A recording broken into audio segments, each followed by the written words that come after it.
Chicago. Bugün 4 iyul Amerika'nın egemendilik günü. Burada videoda aytып кеткенimдей 1776-жылы Америка эгемендүүлүккө жетишкен. Ошондо туура 250 жыл мурун, 249-200 жыл мурун кимдер менен согушуп атып, Британия менен согушуп атып, ушуга жеткен. Мынакей мен азыр Мичиган көчөсү менен баратам. Эл көп, аябай көп эл. Шундук. Оны не дейт бизде? Мондай бар Бишкекте? Рикша деп коебу? Не дейт муну?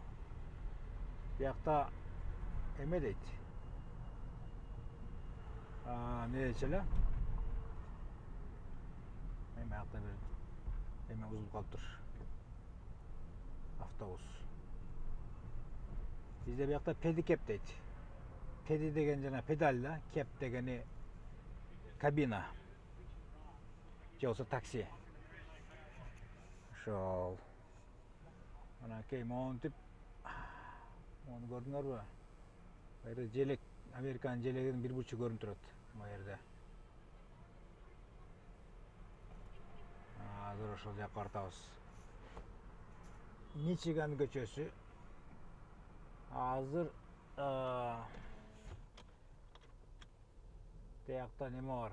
Момундай автобустар бар, үстү ачык. Туристтер үчүн. Ушуга такырчы элекмин. 14 жылдан бери ушуга такырчы элекмин. Могу жипти карчы. Сонун экен, кыпкызыл эле.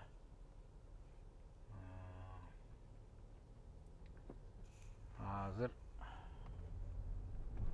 эгемендүүлүк күнү киши абдан көп. Бүгүн жума.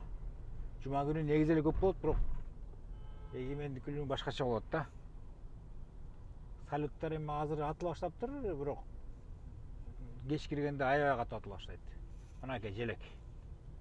Ушундай желекти ушундай коет, бул дагы бир жума турат жөн эле жакта. Даже июль бүткүчө турат болуш керек, мынакей. Мына эми Magnificent Mile деген башталды. Бу жерден баштап. Meg Mile болот кыскача.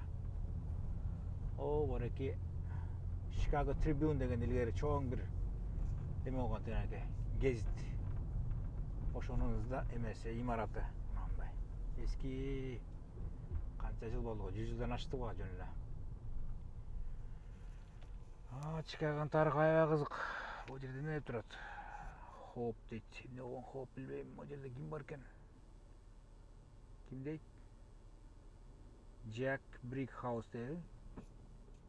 Билбейт экенмин ким, тааныбайм. Jack Brickhouse. Мындай кете берейин.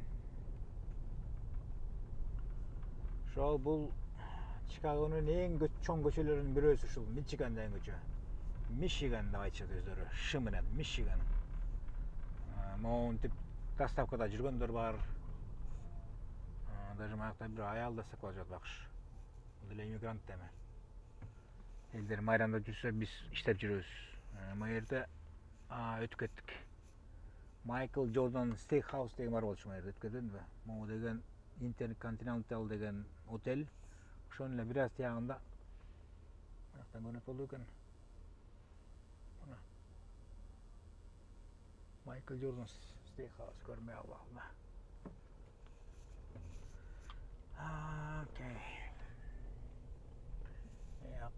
Бул жердин баары эле магазиндер. Магазин дегенде жанагындай бутиктер.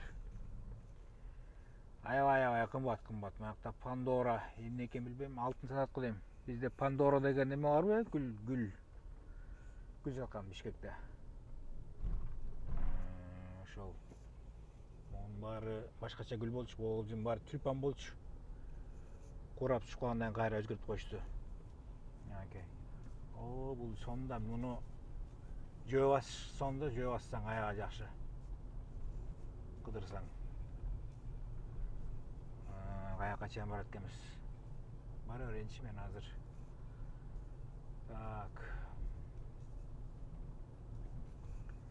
Мичиган көчөсү ушундай чоң көчө.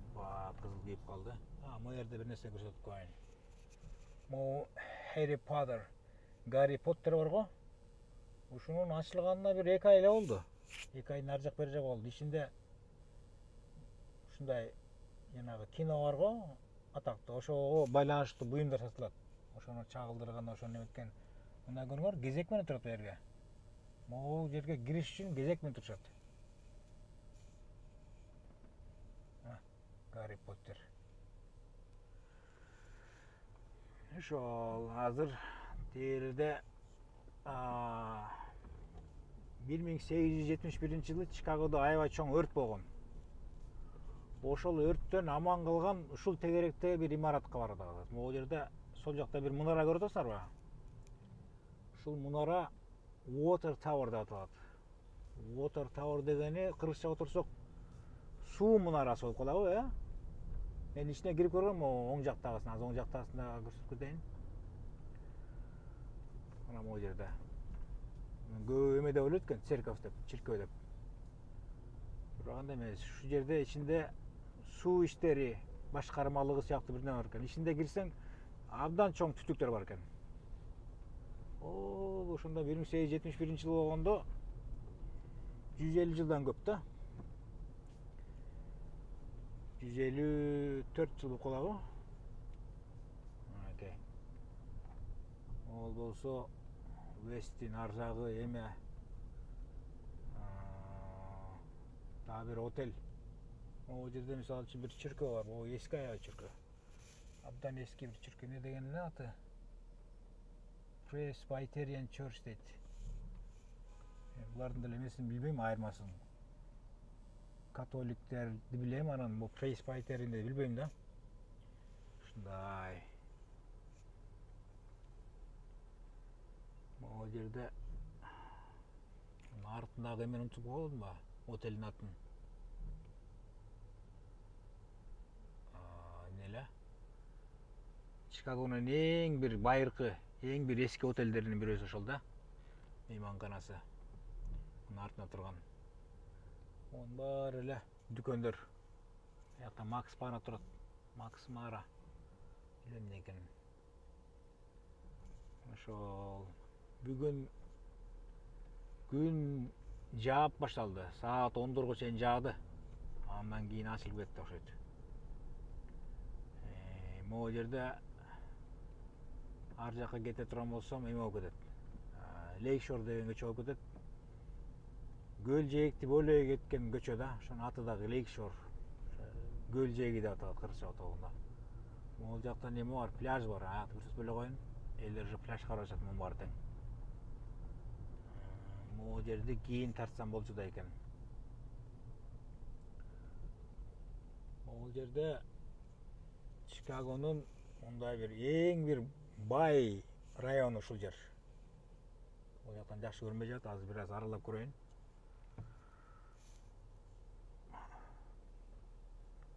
Балким кийинки эмеде, кийинки видеодо ошону көрсөтөм. Могул немеден келиптир, Могул машина Саус Каролинадан келиптир. Түштүк Каролина. Жакта ким бар, кыргыздардан барбы? Кыскасы ушундай. Келип. Полиция жокпу? Полиция көрсө менен кармайт да. Штраф жазат. Колу кармап турдум телефондо. Могул жерде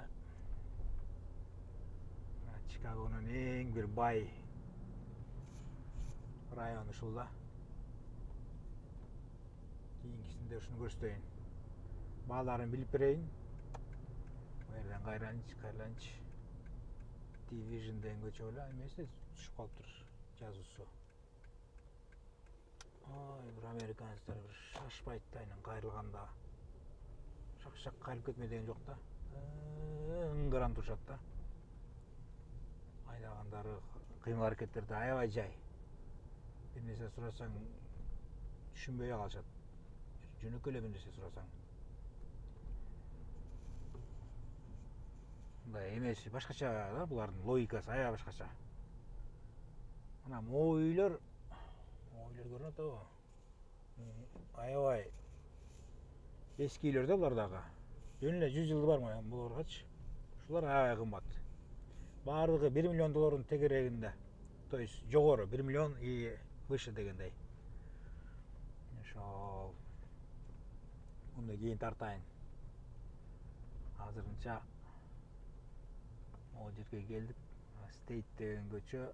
Стейт дагы Чикагонун эң негизги көчөлөрүнүн бири болуп калат. Мисалы үчүн могу Стейт деген көчө шаарды экиге бөлүп турат. Чыгыш менен батышка бөлүп турат. Мисалы үчүн мен азыр чыгышындамын, шаардын чыгыш бөлүмүнөн. Азыр бул Стейттин ар жагына өткөзсөм, батыш тарабына өткөткөн болом. Ушул бөлүп турат да. Картаны караганда ушул бөлүп турат, Стейт деген көчө. Ушул жерден бүтүрөйүн. Кийинкисинде башка ушул районду көрсөтөм буюрса.